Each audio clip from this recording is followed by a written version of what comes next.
being a young adult director of New York, being anything like this, whatever it can be, that even the most tiniest and insignificant things can be transformed in an act of love for God.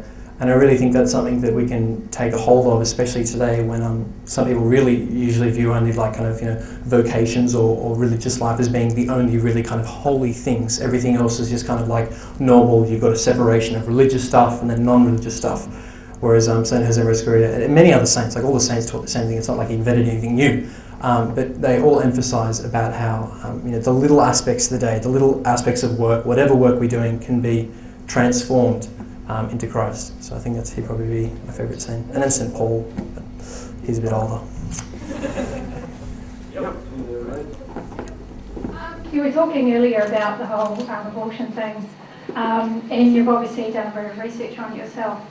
I'm interested in your view on the assisted reproduction area, like your IVFs and all that, because you're obviously very sort of pro-life. I'm personally pro-life as well, so I'm just interested in your opinion on what I guess isn't as controversial these days, going into the whole culture war. It's slowly becoming more accepted, so just wanted your thoughts on that.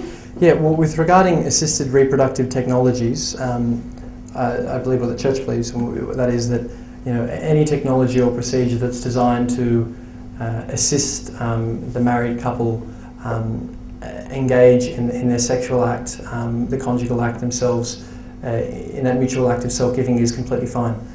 Any technology that removes the conjugal act from the generation of human life, I think, however, is immoral. It's contrary to the good of marriage. So IVF, cloning, all these other sorts of technologies which generate human life outside of the conjugal act, I think are immoral. But we should rightly use science to help husbands and wives fix certain things that are inhibiting them in the sexual act. But anything that separates that from the generation of human life, I think, goes against and damages the good of marriage and marital fidelity, because it's supposed to be a part that children and the generation of human life is something that supervenes on the one flesh union. What's in Genesis and what the church describes as the conjugal act, the giving of husband and wife in marriage. So I think assisted reproductive technologies that assist the conjugal act, in that sense, are fine. But if they distort it and remove the generation of human life from that, that's where I think the issues come up. And what you said about before, I know this is probably not your position, but you may have sometimes heard people who say, I'm personally against abortion, but publicly I wouldn't want to. I'm not saying that's what you say. I just know some other people who say, oh, look, I'm personally, and politicians do this all the time, they'll say, I'm personally pro-life, I'm against abortion, I think it's totally wrong, but I wouldn't want to impose my religious views on everyone else. I'd love to say to people like that, if I was a politician, Palmer, I'd say, look, I'm personally against this guy shooting all of you, but I don't want to impose my morality on him. So if he wants to exercise his freedom in killing all of you, then I won't legislate against that.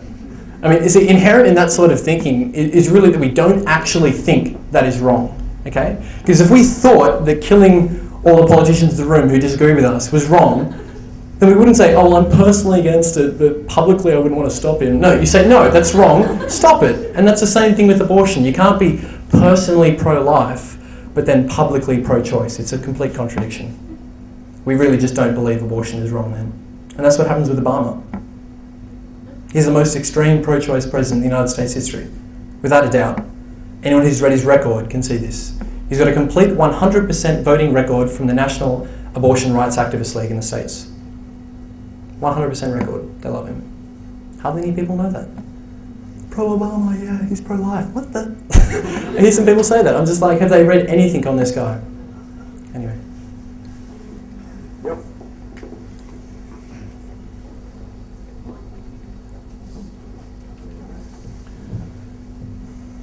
Hi, I know it's getting a bit late. I'll probably put the cat amongst the pigeons now. In your talk about abortion, the question I wanted to ask you is, do you ever sort of highlight the role of oral contraceptives? The reason I mention that is 1960s when oral contraceptives first came around, and they were invented really to prevent unwanted pregnancies. And what actually ensued was a phenomenal increase in the number of unwanted pregnancies. And Maurice Slopes, which is one of the famous family planning centres here that deals with abortion, and they've quite publicly said that approximately 60% of women who are on regular oral contraceptives will fall pregnant.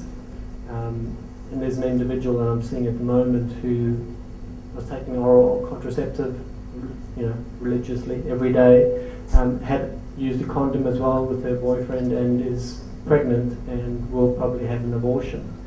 I just sort of wonder, there's this undercurrent of oral contraceptives and contraception that we just don't really pick up on, so much so that people see me and you ask them if they're on regular medication and they'll say, no, nothing.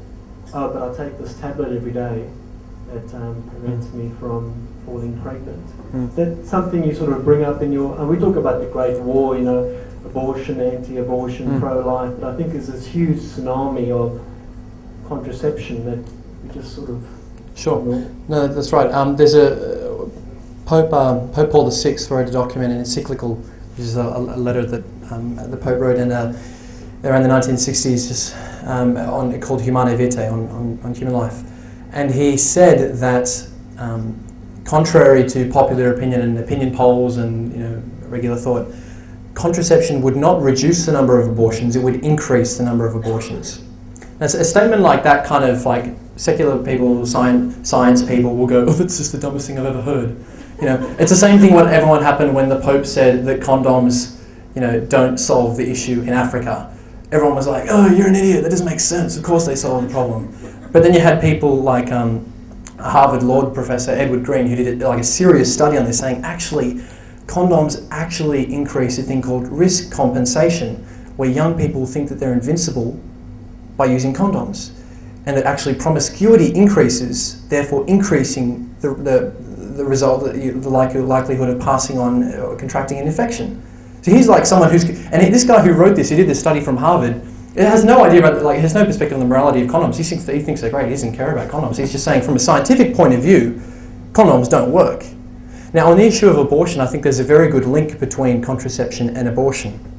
A lot of people would say that there's no link whatsoever, but I think there's a good link.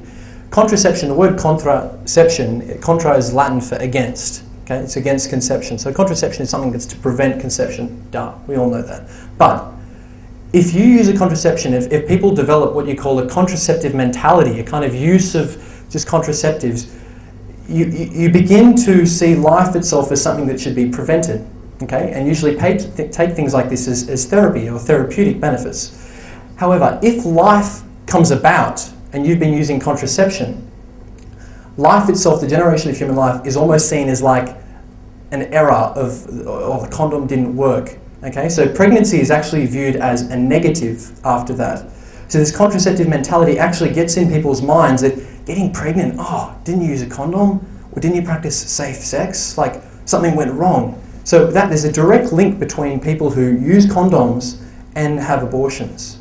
So I think that's something that can be advocated quite more. I think the reason why it's probably not is because in the States and other parts of the world there's a good connection between the Catholic Church and Christian denominations in the pro-life movement. I think they're a bit wary in some areas of kind of saying contraception's bad because obviously some non-Catholic Christian denominations wouldn't agree on that sort of thing. So that's probably why it's not as prominent. I don't know maybe why, but I think there's a good reason why we can start saying yes, condoms aren't the answer. They don't actually solve this sort of crisis.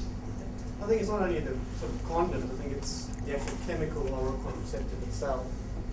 Condoms, I think, are just a small portion of what's going on. Yeah, no, that's right. And I mean, the oral contraceptives also have their own psychological and physical side effects on women that aren't actually explained to women when they go and get these sorts of things. So in that sense, the way how we can win that is giving women proper information about these sorts of things. RU486, contraceptive tablets. The UN Populations Fund provides a lot of this junk to South Africa and all these places over Africa, contraceptive pills, which are actually not really a contraceptive